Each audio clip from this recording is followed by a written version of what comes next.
So to begin with, welcome. And I'm Ken Britzius, and I'll be teaching the class tonight on mindfulness-based meditation. And in case you're not aware of the difference between mindfulness-based meditation and some of the other types of meditation that are frequently practiced, one type that a lot of folks are familiar with because of how popular yoga is a mantra type meditation, where maybe at the end of a yoga class you sit and you might chant Om over and over, or you might chant some other syllable or series of words or something like that. So that's a common type of meditation, which is great. It helps to focus the mind, helps to center the mind and body, and to some degree kind of tune out distractions. Another type of meditation that's pretty common is one where you might visualize something. So you might be sitting and visualizing a form or an image or a deity, or sometimes even a little scene taking place. And again, these can be good for kind of calming the body and the mind and creating a sense of peacefulness. Sometimes they're useful in dealing with anxiety. And then the other type of meditation, which is what I teach primarily and really focus on because of how beneficial it is mindfulness-based meditation. So mindfulness-based meditation, what we're doing is we are working with the experiences as they unfold within the body and the mind. So there is no visualization, there's no imagining anything that isn't there. There's no using words or syllables that you have to repeat over and over. Those types of meditations, they kind of, they're getting the person to focus on something other than the reality of the present moment. Whereas mindfulness-based meditation asks us to focus on the body, its positions, what it's doing, if it's moving, if it's motionless. Hello, welcome. Oh, perfect timing. I just started, so yeah, welcome. Glad you're here. So I was just telling the folks about mindfulness-based meditation and kind of what that is. That's what we'll be working on tonight. So mindfulness-based meditation, there's really four key things that we're given to focus on: the body, and what it's doing, or is it not doing, its movement, its positions. So the body is the first foundation of mindfulness. The second foundation of mindfulness is how that feels. So if the body is in motion, if the body is at rest, there are always sensations related to what's happening with the body, physical sensations. So that's the second foundation of mindfulness. The third is the mind itself. And so we become aware of the mind in a sort of objective way, as opposed to, normally we're in our own minds and we're kind of caught up in our stories, and, we're kind of, we're seeing everything as me, as I.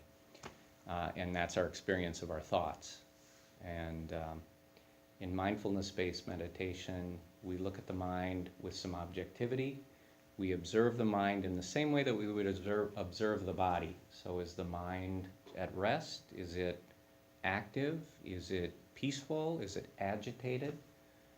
Am I thinking? Am I imagining? Am I remembering? So you're just sort of aware of what the mind's doing in a kind of objective way. And then you can go a little deeper with that. And the fourth foundation of mindfulness is more or less how the mind feels when you observe what it's doing. So if you're observing the body, the sensations of the body based on what it's doing, then you can observe the mind and the sensations of the mind, if you will, because of what it's doing.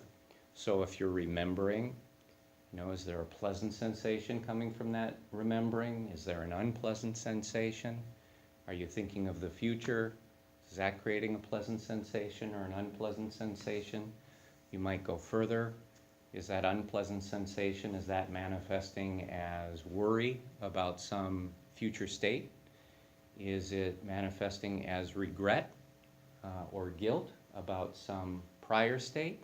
So there's just kind of this awareness in this objective sense of the body, what it's doing, how that feels, the mind, what it's doing, and how that feels. And so we work with that in the course of meditation. And meditation, the way I'll teach it to you folks tonight, is the perfect medium in which to observe all of this and to work with it in a way that starts to transform us away from what we call in the practice suffering. There's a word in the Pali language, dukkha, and according to the teachings of meditation, mindfulness-based meditation, all human existence, one thing that it has in common is that every human being will get to a point where there is an experience of dukkha in their lives. And dukkha is often translated as suffering, but it can also mean something much more subtle like stress or just a feeling of dis-ease or a feeling of agitation. So it can encompass things like worry or fear or anger, any of these difficult emotions, afflictive emotions sometimes we call them. Mindfulness-based meditation teaches us that every human being has these experiences, and we tend to react to them in a way that rather than actually helping, it sort of exacerbates the experience. If we're fearful, we tend to turn away. We want to get away from the things that are frightening. We want to get away from the things that are painful. And in doing that, we can leave a lot of wreckage behind. We can cause a lot of problems for ourselves. Or in the course of seeking satisfaction, sometimes we go to extremes, and that can also lead to suffering. So becoming aware of the patterns of mind and body that cause this suffering to arise over and over and to kind of spiral out of control, that's what mindfulness-based meditation teaches us. And again, it gives us this medium to really observe all of this happening in a very safe, very comfortable, a very peaceful way. And so we can work with it. Does that kind of make sense? It is, but I have a question. Yeah. We have the conscious mind, which is the active mind that we deal with. Mm-hmm. Then we have the subconscious mind, which we have no control over, Mm-hmm. that we know of. Mm-hmm. How do we address this, or don't we? Well, there's different definitions of what we call the conscious mind and the unconscious mind, or the conscious mind and the subconscious mind. The way, kind of not in the way that Western psychology might deal with that, but in the way that the Indian tradition of mindfulness-based meditation, the way that deals with it is to say that there are things that we are conscious of at a surface level, like right now would be a good example, kind of our interaction. We're all aware of this conversation going on at a surface level. At a level that is beneath the surface level, so subconscious or unconsciously, there's all sorts of sensations going on within the body. There's all sorts of reactions taking place within the mind. All of these are creating sensations in the body, creating more reactions in the mind. We are seldom aware of what's going on at that unconscious level of the mind. In Western psychology, they talk about automatic processes and controlled processes. If you were to get up and walk across the room, there's a whole lot going on to get you to balance and to get you to move from point A to point B, and most of that you tune out. In a controlled process, say something like learning how to play the piano or learning how to swing a golf club, you're very conscious of what's going on. The mind is very present in the activities of the body or what you're trying to accomplish. So mindfulness-based meditation, we take what are normally automatic processes, we elevate them to the level of controlled processes. So that's kind of the Western spin on it. So we become focused on it in a way where it is at that surface level of consciousness. So hopefully that kind of answers your question. Does, thank you. One of the things we discover when we do this, though, when we start to work with what's happening at the unconscious level of the mind, is that we notice then all of these subtle sensations and reactions that are taking place. Often we don't notice them on that surface level, but the body is always aware. You know, the mind at the unconscious level is always aware. If there's a little ache or a pain somewhere in the body, you may not notice that, but there's a part of you that does and is reacting to that. You may have a fear that's sort of looming, and you may not be consciously aware of that, but you may, you are unconsciously, you are always aware of that. So at the unconscious level, we're always reacting, always So would reacting. this cause stress level to rise? Yes, absolutely, because You have no control over this as far as that area. because we're not aware of it, yeah, so we're not working with it in any sort of an active sense. So the practice of meditation, it's to use a computer analogy, and you don't have a computer, but there's a way to start a computer in safe mode where you're able to go in and work with it so that the programs and the operating system aren't active. You're able to kind of observe what's going on and to do modifications or repairs. So in a sense, this is teaching us a new way of being aware of what's going on at the unconscious level or below the surface level of consciousness. And we begin to learn a way of, rather than reacting to things kind of mindlessly, we start to respond to them in a very mindful way.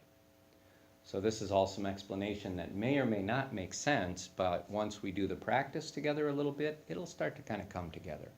It'll start to make sense to you. One of the things I mentioned before we started is that I'm recording this talk and I'll be posting it on the website. So if there's anything, you can listen to this again if there's anything you want to kind of go through again and just see if it makes sense. And there's other resources as well, so that'll be available. I mentioned a little bit about present moment mindfulness versus past or future. If you're to check in with your mind at any given time, often it is, you'll find, in the past or it is in the future. And if the mind is in the past, as I was saying before, a lot of times it's associated with wanting some former state to come back and be the way it once was, wanting that to be now. Oftentimes it is thinking of times we were hurt in some way, thinking about that, becoming angry, thinking about things we've done that we regret, maybe feeling guilty. So while sometimes our thoughts of the past,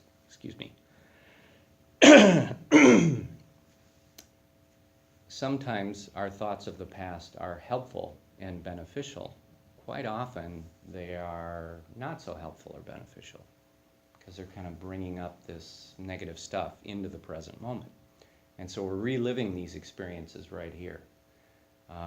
Same thing with the future. If the mind is going into the future, sometimes it's planning things in a logical, rational way. A lot of times it's worrying about things that we are afraid might happen, something difficult or painful, something we fear, and so those future fears are being lived out in the present moment. So we have this past, we have this future, and in the present moment we're dealing with the difficult emotions of the past and of the future.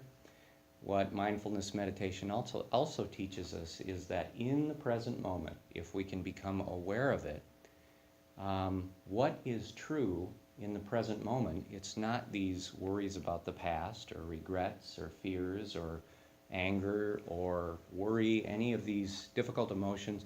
The present moment there is peacefulness, there is stability, there is freedom.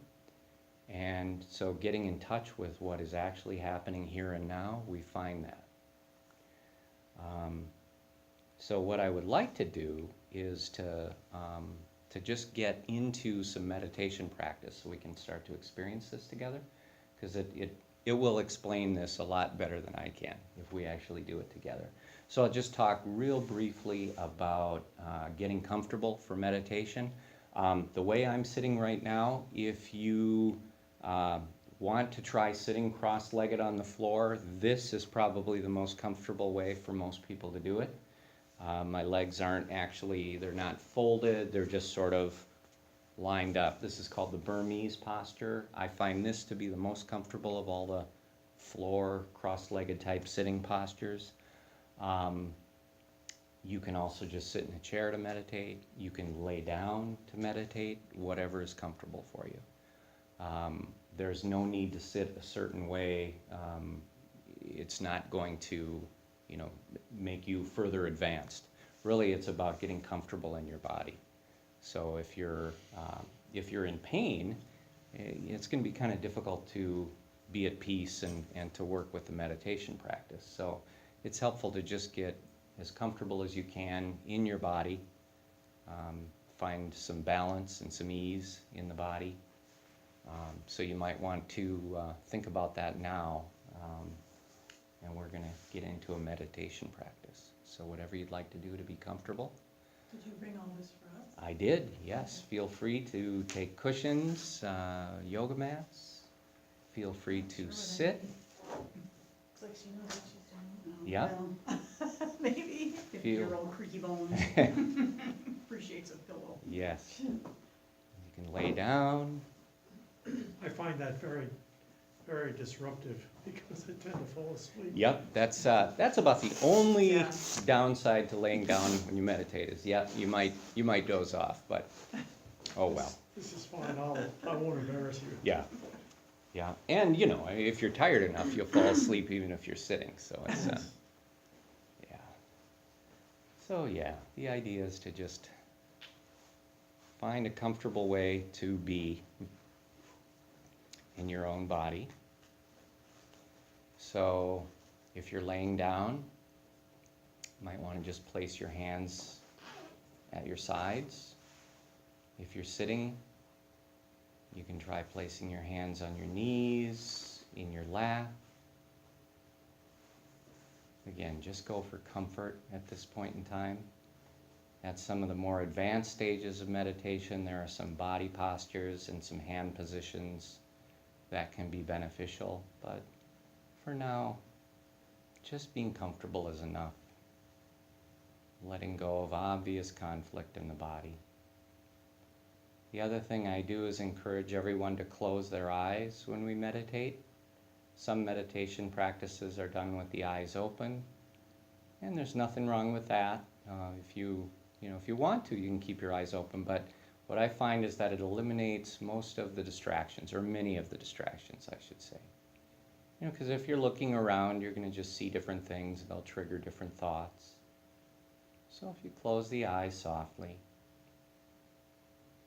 that helps to eliminate the visual distractions. And we're sitting in a room that's pretty quiet right now, which is also helpful, just eliminates the distractions. But no matter where you go to meditate, sooner or later sounds will come up. There'll be people moving around in the building or in the room. So it's okay for sounds to come and go and not have that be a problem. So we'll just kind of be at peace with our surroundings, take it as it comes, appreciate whatever's here. And then we'll also just touch base with our breath before we begin. We're going to allow the breath to be completely free and natural. We're not going to manipulate it in any way during this practice. Just let it come and go however it wants to. And if you're comfortable doing so, breathe through your nose. And I know this is hay fever season, so if you're stuffy or If it's uncomfortable to breathe through your nose, then breathe however you'd like. But if possible to breathe through your nose, that can be helpful as we get a little further into our meditation practice. Okay, so these are just our basics for the way we're going to be physically. If in a few minutes you feel like you need to adjust your body, move around a little bit, that's okay. Don't feel like you have to stay perfectly still. Feel free to adjust. And we'll just meditate together.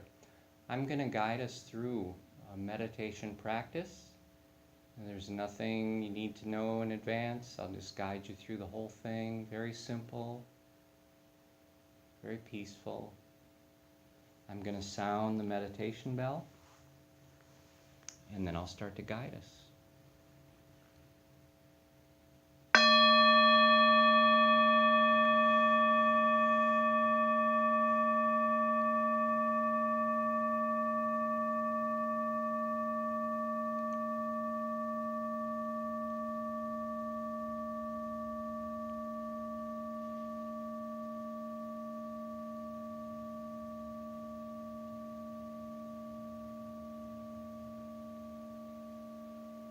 Follow the sound of the bell.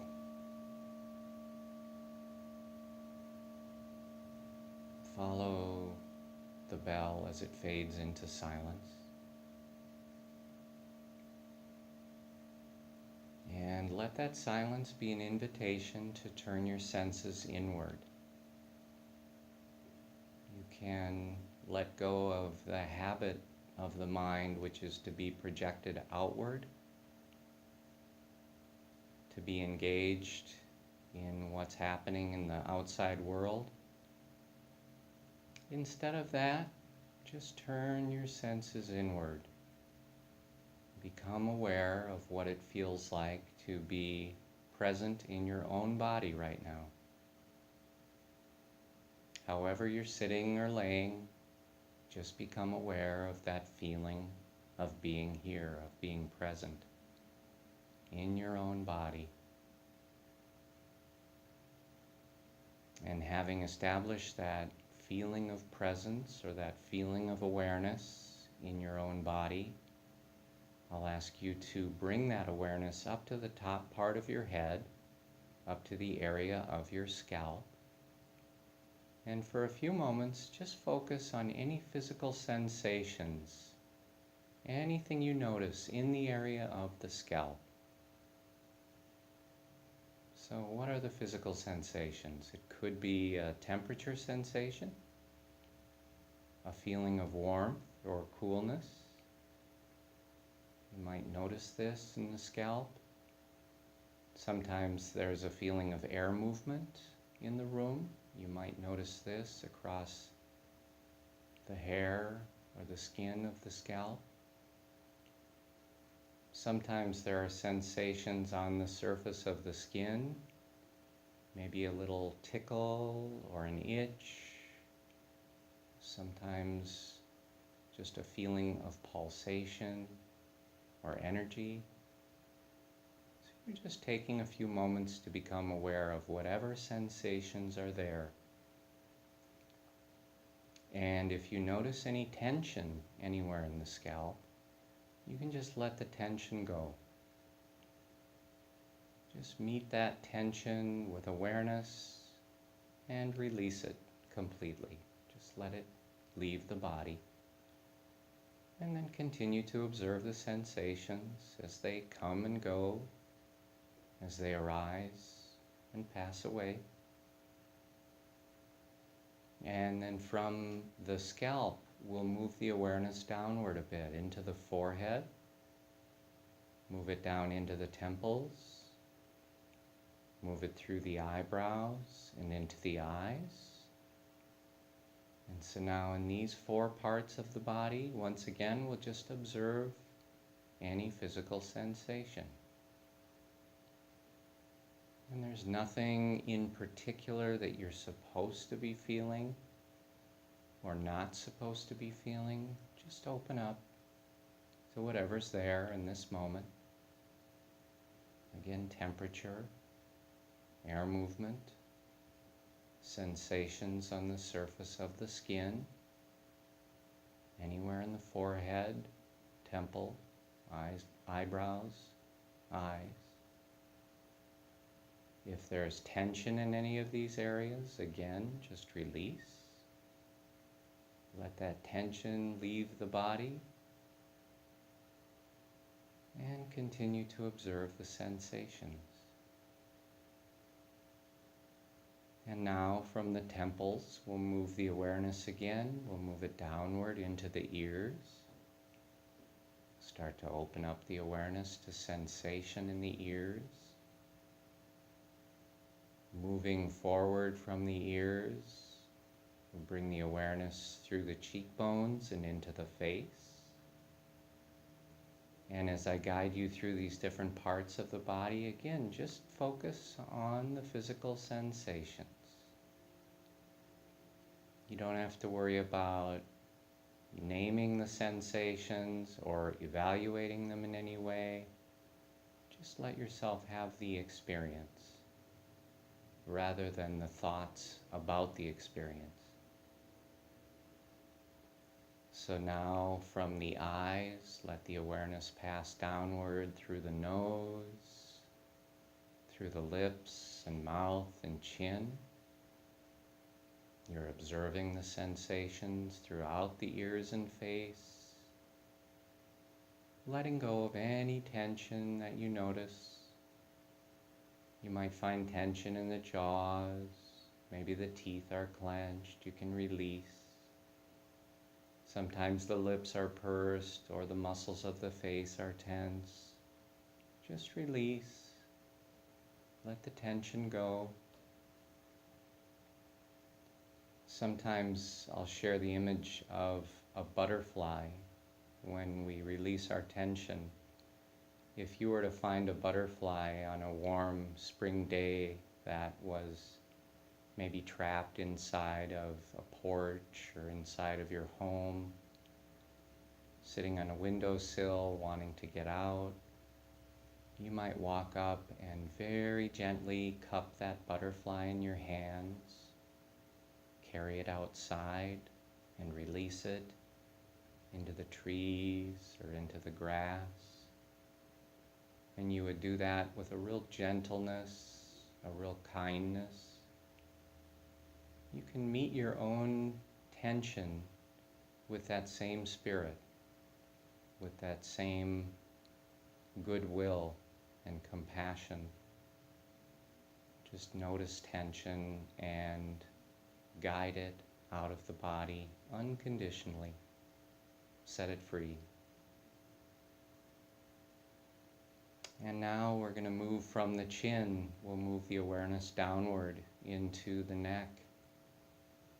Starting in the throat, moving the awareness back into the sides of the neck, the back of the neck.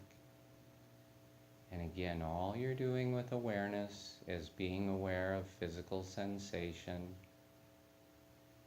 noticing the tension if any is present, and just releasing it.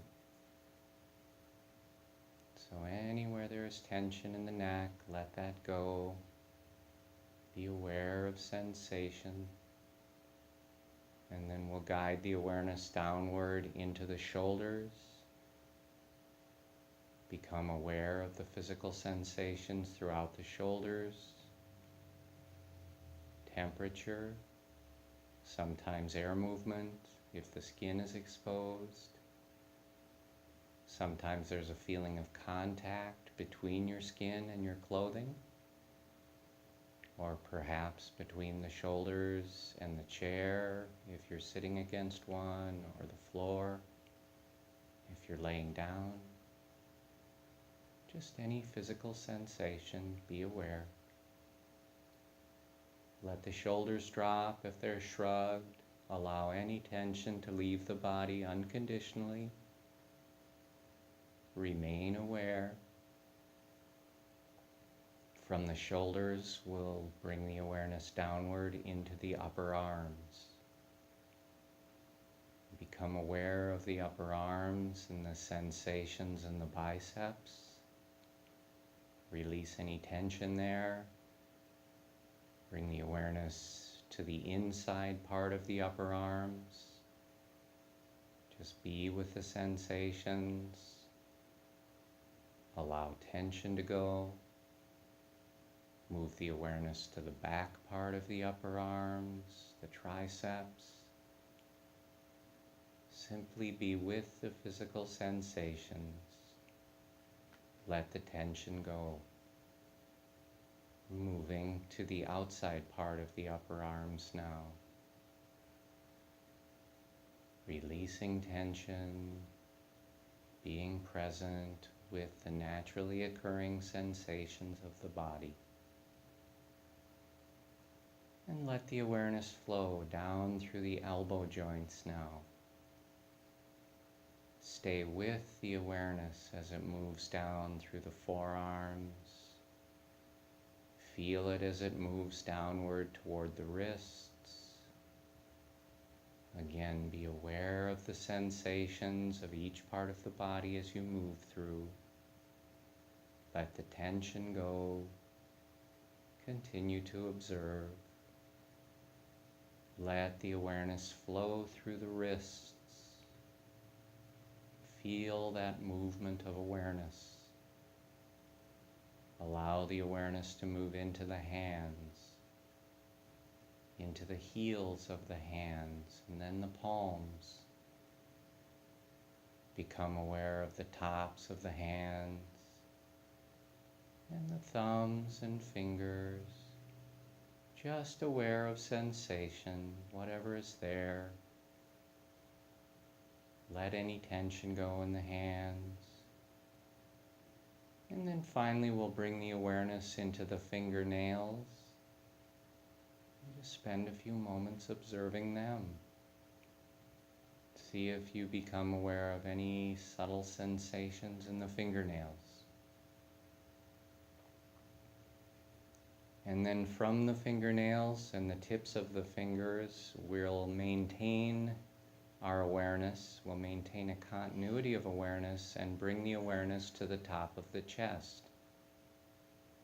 Starting at the collarbones, let the awareness begin to flow downward through the chest, all the way down to the base of the sternum. And again, all you're doing with awareness is being aware of the physical sensations. You're not creating any sensations. You're not trying to stop or prevent any sensations. Just noticing what is there as it comes, as it goes, letting the tension go. We'll bring the awareness to the underarms now. Start to guide it down through the sides of the body, all the way down to the waist. Again, just observe. Respond to tension by releasing it. Respond to tension by allowing it to leave the body. Remain attentive and aware of the physical sensations. From the waist, we'll bring the awareness forward into the belly. Observe the sensations in the belly as it rises and falls with the breath. There's a feeling of expansion and contraction sometimes. If there's any tension in your belly, release it. Let your belly be completely free and relaxed. Just let it hang out. Continue to observe the sensations. Once again, we'll maintain a continuity of awareness as we bring the awareness around to the top of the back. And we'll start at the base of the neck. We'll guide the awareness down through the shoulder blades, through the upper third of the back. Just focusing on those physical sensations, whatever they are. Sometimes we'll come upon sensations in the body that are unpleasant. Sometimes there is pain or fatigue in the body. And oftentimes our reaction to those unpleasant sensations is to resist or to try to push them away somehow. But in the present moment and in the stability and peacefulness that you have created in your own body, just be aware of those unpleasant sensations as they are. Allow space for them to be without reacting to them with any negativity. Allow the tension to leave these areas of the body. Continue to move the awareness downward now into the middle third of the upper back. And just a little further now down into the lower part of the back. Once again, simply observing sensation, allowing as much space as is necessary for any sensation to be, just as it is. Letting tension go,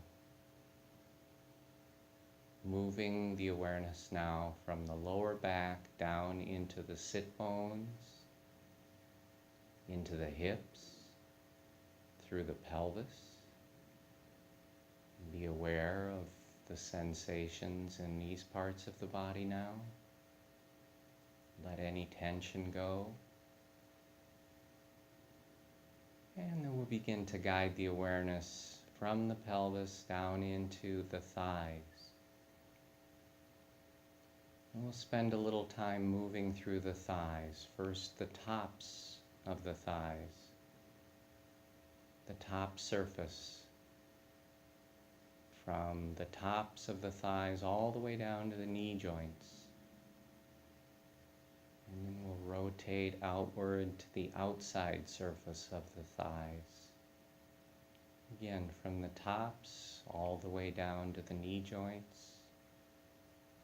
Simply observing sensation, letting go of tension, allowing unpleasant sensations to be there without reacting negatively. Rotating again to the underside of the thigh, from the tops all the way down to the knee joints. And then rotating to the inside part of the thigh. Again, from the tops all the way down to the knee joints. Simply observing sensation, releasing tension. Move your awareness through the knee joints. Feel it moving downward into the calves. Feel it moving through the shins. Again, just aware of sensation, releasing tension, not reacting with any negativity. Moving through down into the ankles now. Passing through the ankles into the feet. Bringing awareness to the heels. Any sensations in the heels. And then into the soles of the feet. Any sensations in the soles. And then in the balls of the feet. Any sensations there. Allowing any tension to go. Moving through the tops of the feet now. Down to the toes. And once you're in the toes, begin to focus on the toenails. And just give it a little time. Are there any sensations in the toenails? Give yourself some time to observe. Notice whatever is there. And now from the toenails, we're going to bring our awareness once again up to the top of the head and to the area of the scalp. And this time at your own pace, I'll just invite you to begin to guide your awareness back down through your body, part by part, moving through the head, through the neck and shoulders, and onward down through the body. You can move more quickly if you'd like, or continue to move slowly. But once again, just move through the different parts, become aware of the sensations of the body without reacting to them. Become aware of tension anywhere you notice it, and release it. It is possible you will become aware of tension in parts of the body where you may have just released it a couple of minutes ago. And now you find that tension has returned. Maybe the jaws have tightened again, or maybe your shoulders have shrugged. Maybe your belly has tightened. Anywhere you discover tension has returned, just release it. Be aware and let it go. One of the things we discover through this practice of awareness is that when we experience difficult emotions or stress, the body begins to hold tension. If something happens that makes us angry, the body tenses up. If something happens that scares us, the body tenses up. If we begin to think about something difficult, the body tenses up. And even when the mind has moved on from those thoughts or from those experiences, often the tension remains in the body, and it becomes a habit pattern. This reoccurring tension comes again and again, and with it are the echoes of the difficult emotions that created it. So a little bit of fear stays with the tension, a little bit of anxiety, a little bit of anger. Becoming aware of these places of habitual tension in the body, we can release it over and over. And we can begin to undo those habit energies that cause us to be worried, to be stressful, to be anxious. Just be aware of the natural sensations of your body and allow all the tension to go. And now, once you've had a chance to move your awareness through your body, bring your awareness up to the base of your nose. There's a little patch of skin there beneath your nostrils and above your upper lip. Become aware of that little patch of skin. Also become aware of the rings of the nostrils. And then expand the awareness just a bit further into the nasal passages. So now you have this triangular area of the nose. And with your awareness focused here, become aware of the movement of the breath. As the breath moves in, just be aware. As the breath moves out, just be aware. Be aware that this is an in-breath. Be aware that this is an out-breath. Try to stay with the full duration of the in-breath. From the beginning, follow it as it slows and tapers off. It pauses momentarily, and then it becomes the out-breath. Stay with the out-breath for its full duration as it slows and pauses and becomes the next in-breath. Stay with the in-breath, stay with the out-breath. And as you do, become aware of the touch of the breath anywhere within this triangular area of the nose. The little patch of skin beneath the nostrils and above the upper lip, the rings of the nostrils, the nasal passages. Observe the movement of the breath and the touch of the breath. Just be aware. And then you can expand the awareness just a bit further into the sensations caused by the movement of breath, by the touch of breath. You might notice that as you breathe in, the air feels a bit cooler. And you might notice that as you breathe out, the air feels a bit warmer. As you breathe in, the air may feel a bit drier. As you breathe out, the air may feel a bit more moist. Remain focused on this triangular area of the nose. Remain focused on the movement of the breath, the touch of the breath, and the sensations of the breath.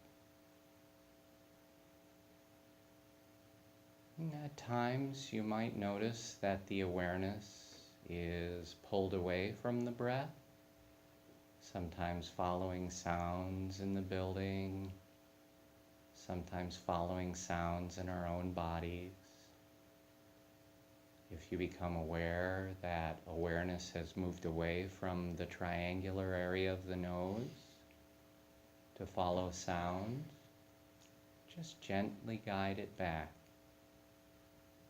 Return to the triangular area of the nose, and once again, just focus on the movement of breath, breathing in, breathing out, and the touch and the sensations of the breath. Sometimes awareness will be pulled away by sensations in the body. We'll begin to focus on an itch or a tickle or an unpleasant sensation in the body, fatigue.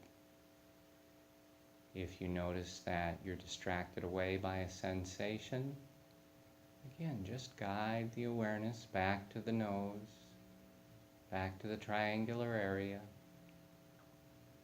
Observe the movement of the breath, the touch, and the sensations. And sometimes the mind will drift away in thought, imagining, remembering. And if you notice that this has happened, again, just guide the awareness back to the triangular area of the nose. Let go of thoughts, let go of sounds, let go of sensations. Just remain focused on the breath, the movement, the touch, and the sensations. Now let's just spend a couple of minutes of silent meditation together. Remain focused on the triangular area of the nose. Return to it again and again.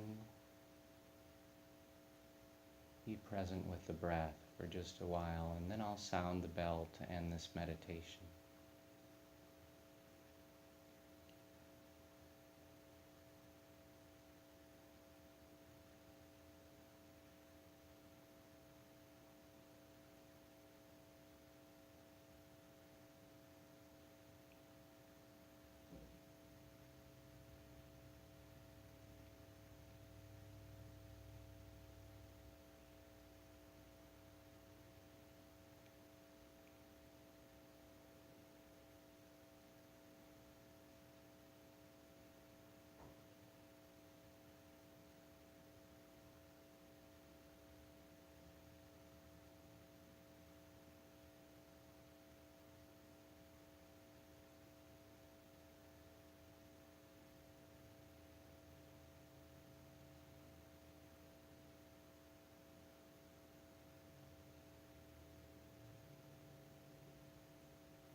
face back to the room. You can start to open your eyes whenever you're ready. Take your time. You might want to move around a little bit. Maybe stretch. Start to move the major joints of the body a little bit, just to kind of get things moving. Stay with that very gentle, compassionate feeling though.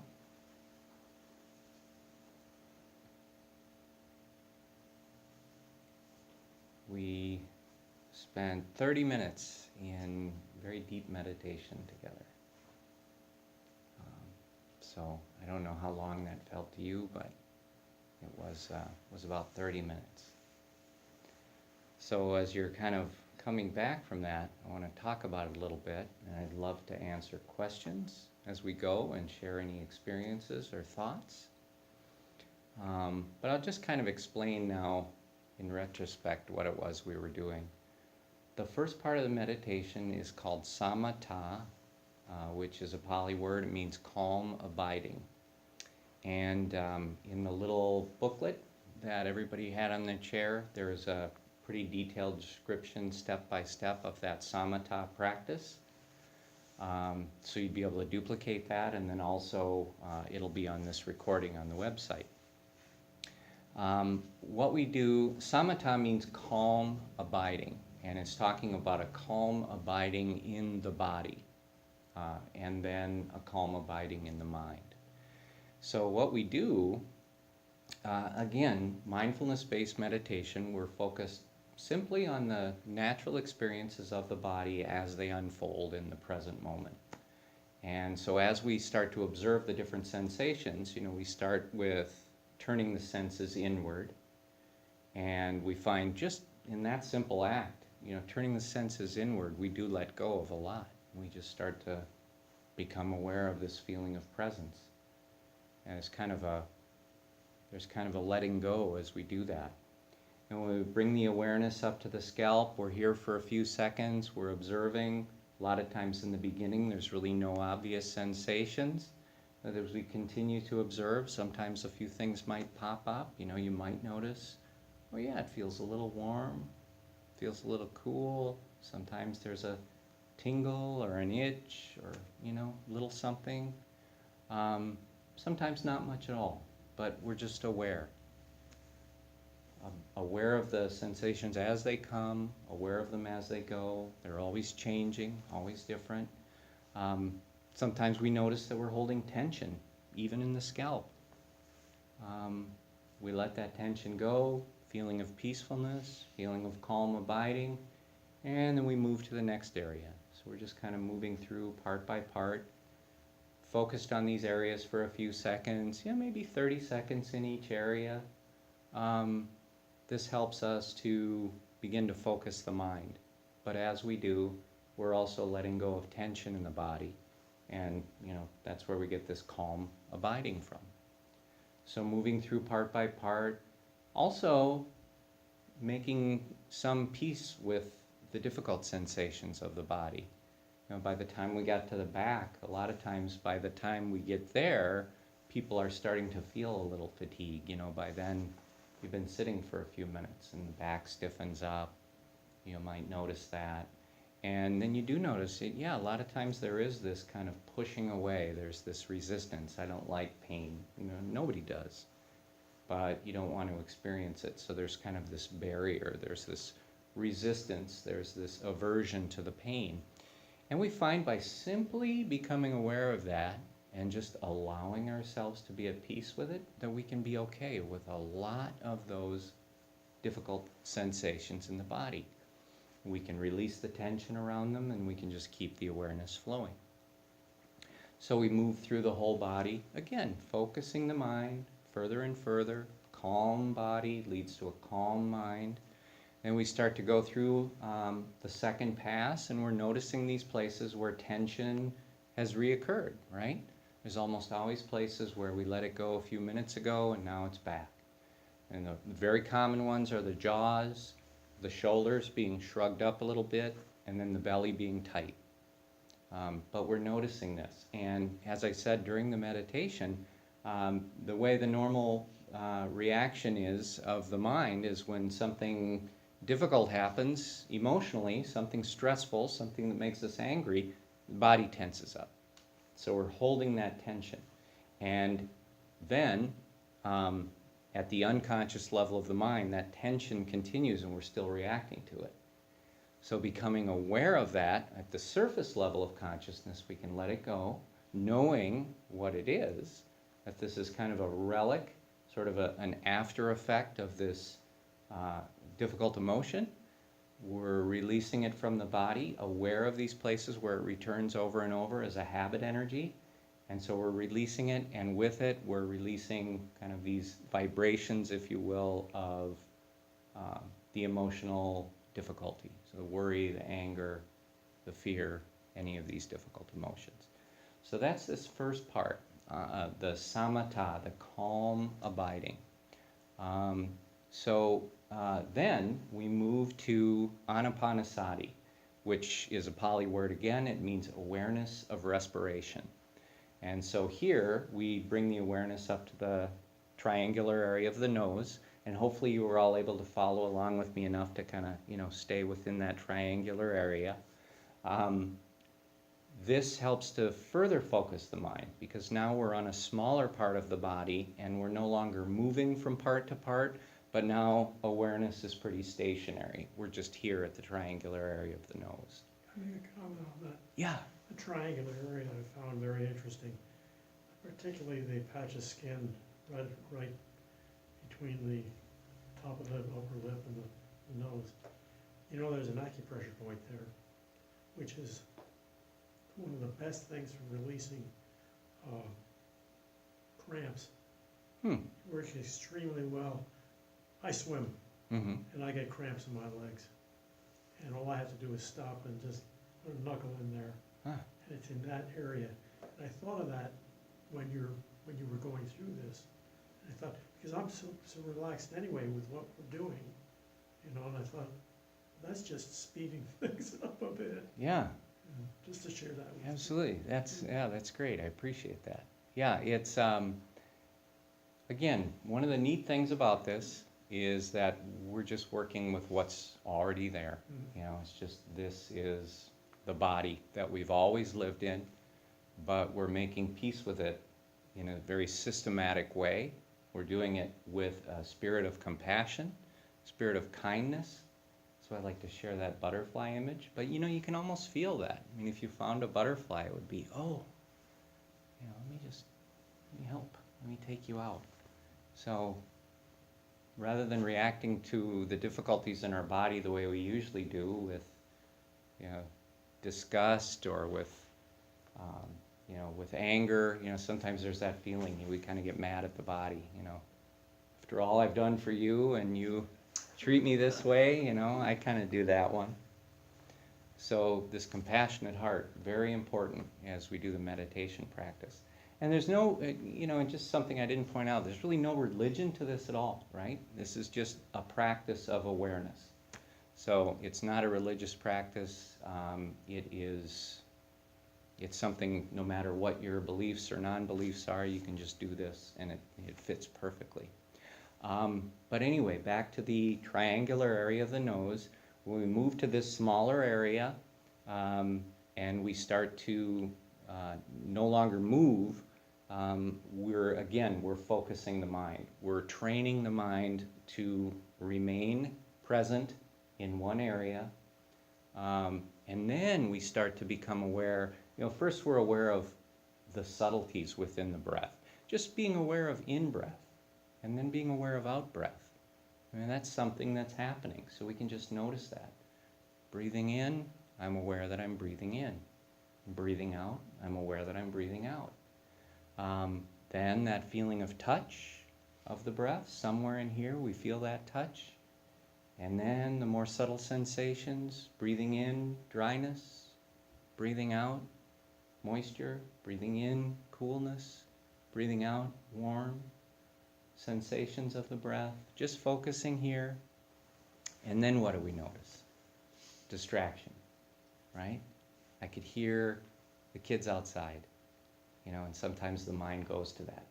And it's no big deal. It's just the mind goes to it and it's, oh, the kids are outside. What are they doing? They're playing lacrosse. And then the mind goes to something else. They must be on a team. And, the mind just sort of starts spinning out stories, right? So sounds, we follow the sounds. So it's just at some point, there's this awareness that, oh, I got distracted by the sound. So we just welcome it back. Come back to the nose.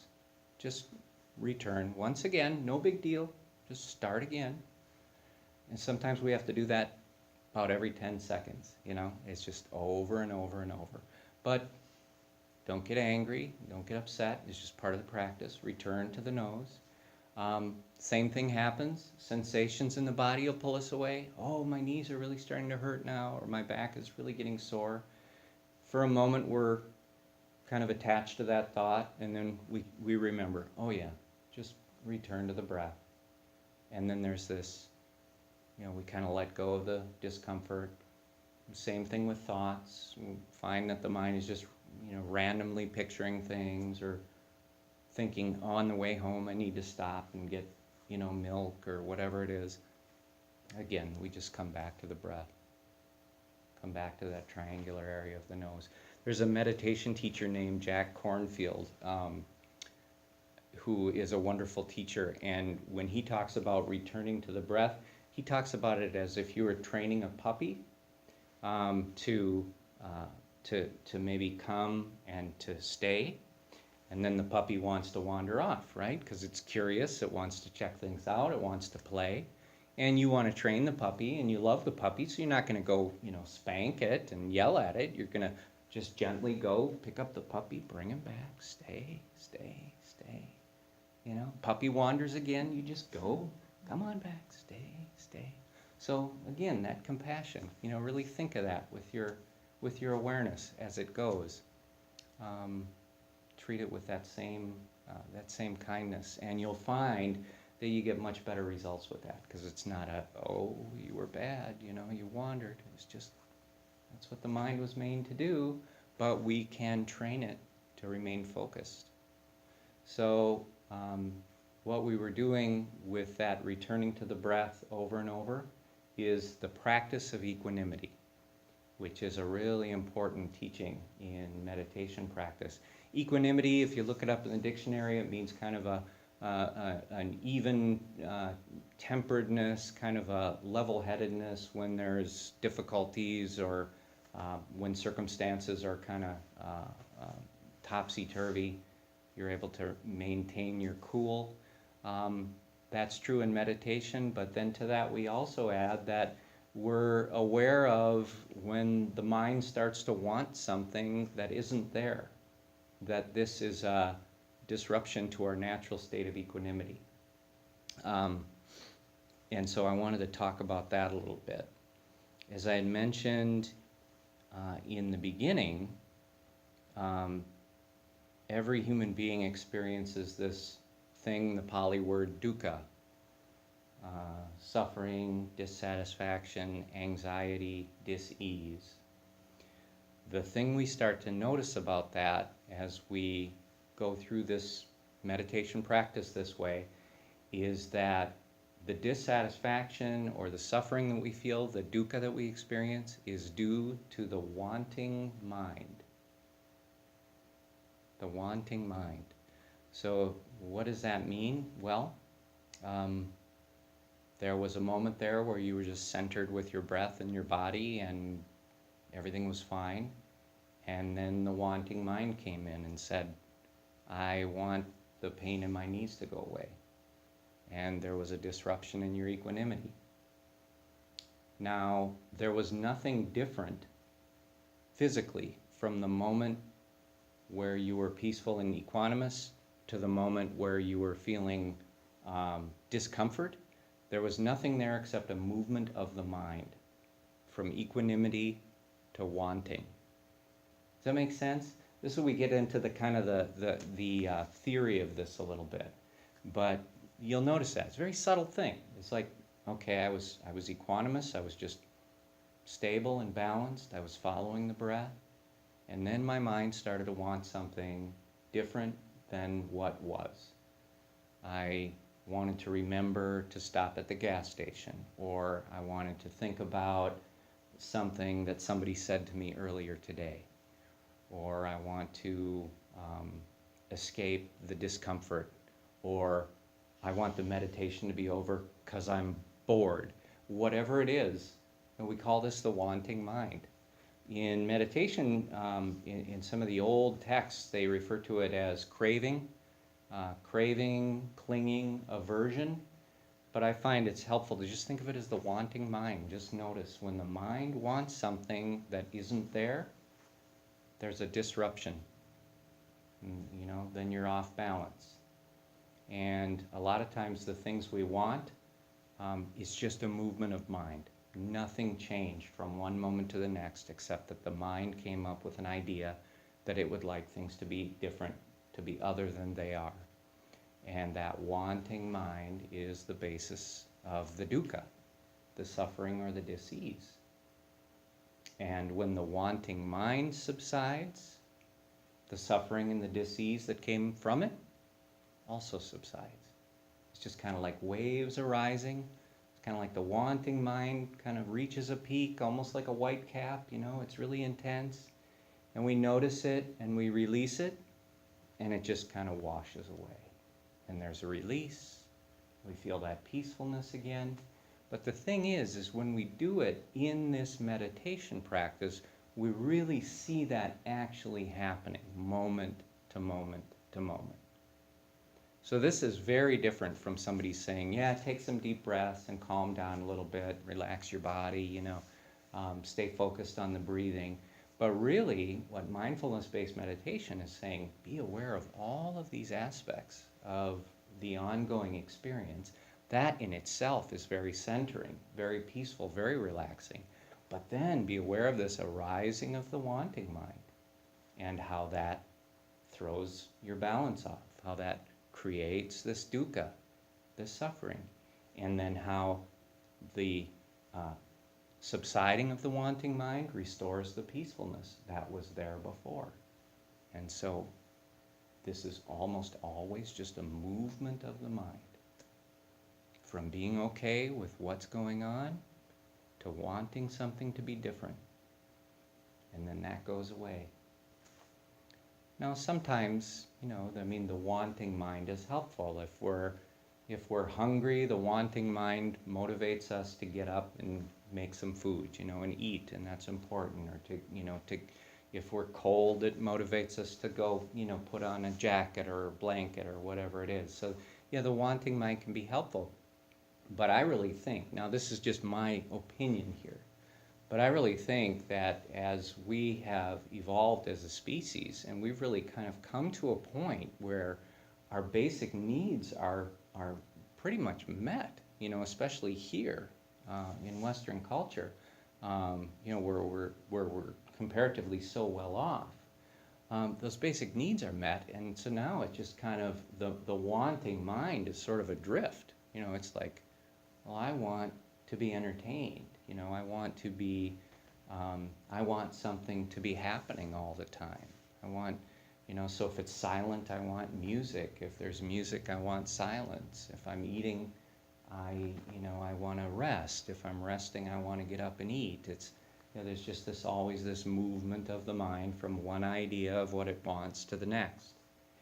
And if you were able to just filter out 5% of the unnecessary wanting in the mind, you would have an incredible amount of peace in comparison. That's a question on that. Yeah. Would you say that this has occurred more in the 20th century, 21st century, than it was before with our forefathers, who lived in a less stressful, well, not necessarily less stressful, but less advanced? Mm-hmm. I think about that, that exact thing, and I think about it. One of the things I like to do is to go backpacking.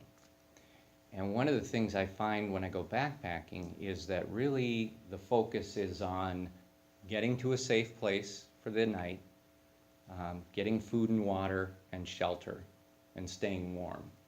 And then, and then you go to sleep, and the next morning you start over. And so there's this amazing sort of letting go of all my thoughts about kind of who I am and what my stories are, and what are all the things that make me me, my address and my car and my clothes and my title and education and all these other things in my bank account. All this stuff we consider to be parts of us, but sometimes you'll have an experience where that just sort of all gets separated out, and you're focused on just what's happening right now and what's important, like I need to eat, I need to drink, I need to get warm, I need to sleep. And it's like there's tremendous centering, I find. So I think I'm kind of answering your question. These techniques are 2,500 years old. And, I'm paraphrasing them, but this whole meditation that we did is very close to word for word 2,500 years old. So I find it interesting that the people that learned this practice back then, that really came up with this practice, were having the same types of experiences that we have now. At some point, that wanting mind comes up, and that's where the issue is. Now, sometimes, I'll tell this, I'll teach this to people, and they'll say, well, what about, what if I want social justice? What if I want other people not to suffer, and that's a really important thing to me? If I'm letting go of the wanting mind, am I also letting go of that? And to that I say, well, what this does is it cuts through a lot of the junk and maybe gets you to a point where you can actually act on that. Rather than if I protest with this group, and then if I put my picture on Instagram and Facebook and make sure that I'm tagged here with this and that. I mean, sometimes we realize, me protesting is about me being seen protesting. But is it possible to let go of all that stuff and really protest for the cause? Or take some action that maybe furthers the cause? Just something to think about. But yeah, it's never a suggestion, oh yeah, just stop caring. Don't want to help others. But really what it is just sort of this very kind of natural, spontaneous, very comfortable. It's like your ego is a tight pair of shoes, and you take them off, and it's like, oh, that feels so good. It just feels really good to get that off. So that's kind of what I suggest, is that the wanting mind, it's not saying, oh, don't care. It's just saying, be aware of all the stuff that comes up as this movement of the mind towards wanting. And what if you did away with that? How much more refreshed and how much more peaceful and centered and strong would you feel? And how much more energy then would you have for those things that are important to you? For the real protest or for the real serving of others. So that's kind of the way I think of it, is that this is really giving you back, the strength to do that, as opposed to the spinning of the ideas that most of us have, good intention, but seldom ever get too far beyond the starting point because of all the other stuff that gets involved. I want to stop yapping here in case there's any other questions. So we went from the practice to really kind of this theory behind the practice, and I wanted to try and convey that in a way that kind of makes sense on a practical level. So I don't know, hopefully makes sense, feels good, feels natural, doesn't feel weird, feels We like... didn't say that. Right. We didn't say that last bit. We didn't say that. Nope. But yeah, hopefully that's the way it feels to you. It's more like you're not putting on a pair of tight shoes with this practice. You're taking off the uncomfortable shoes. And you're realizing, oh yeah, this is just me, the way I feel. You know, this is who's really sitting here, not that other stuff. So what, I guess a couple things to mention as we close. Again, the last page of the handout, I have the web address, and I will post this talk on the website, stillknowing.org. I post, I do a weekly in New Richmond, and I post that every week on the website. All the stuff's available, so if you're interested, you can go and listen, explore a little bit. I'll post this under, there's a tab on the website for introductory class, and I'll post this in there with some other ones, and I'll leave it up for a while, but it'll have today's date, so you'll see that. So if you want to listen to this again, you can, but there's other related talks and teachings. And then just to let everybody know, I'll be posting it on the website, but we are opening a meditation center in New Richmond.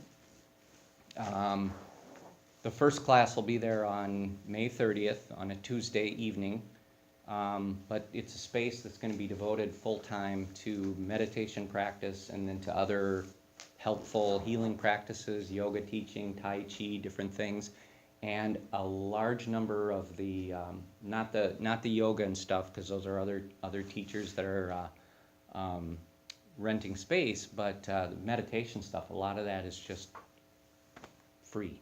Come and do it. Come and sit, come and enjoy it.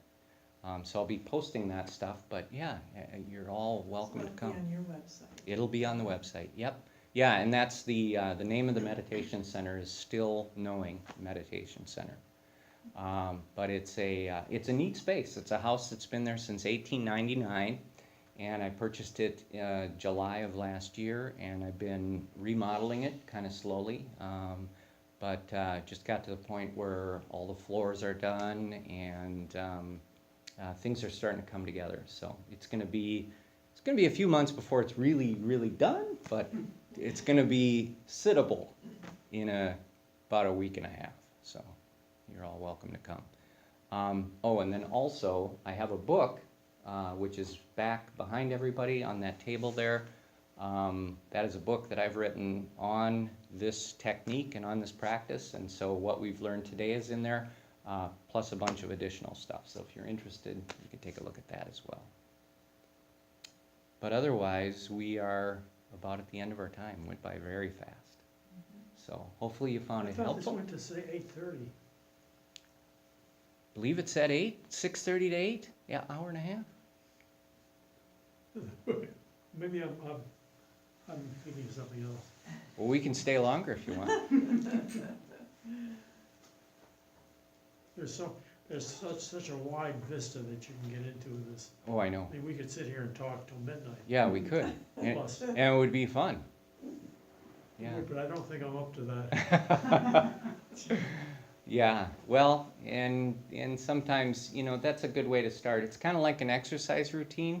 I mean, sometimes you'll start working out and, if you overdo it, you get a little sore. And, hey, sitting in postures and things like this, you start to feel it in the body. So I think it's helpful to start off kind of slow.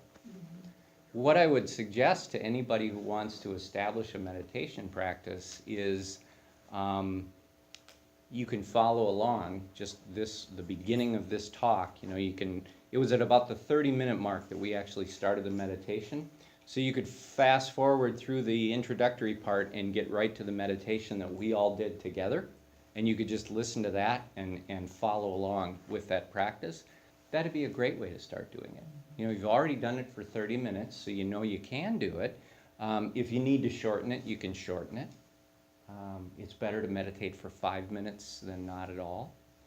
You can do it behind the wheel of the car before you get out. Just a couple of breaths. It helps. It helps, But, yeah, so, I recommend to people just try and start to incorporate it on a daily basis. You'll really begin to appreciate it. You'll start to find that it really does help. And do you think like 30 minutes is a good starting or less time? Yeah, I think 30 minutes is great. There's a lot of meditation research that has been done over the past several years, and a lot of it takes place at the University of Wisconsin-Madison. There's a great center there devoted to meditation and mindfulness practices. But anyway, the studies that they have done has found that at about the 20-minute mark, that the benefits of meditation really start to show up. So they've done studies with students and with other people who weren't students, but they found that, okay, if you get someone who starts to meditate, they meditate 20 minutes a day. Once they've done it for 2 to 3 weeks, there's some real measurable changes in the body. Brain waves, cortisol levels, blood pressure, heart rate, different things change in a positive way. So yeah, 20 minutes will get you there. 30 minutes, I find 30 minutes, the longer I meditate, the more I find 30 minutes is helpful because it gives you kind of time to work through that stuff. If it's in those last few minutes when you're really centered and focused that you'll start to notice the wanting mind coming up.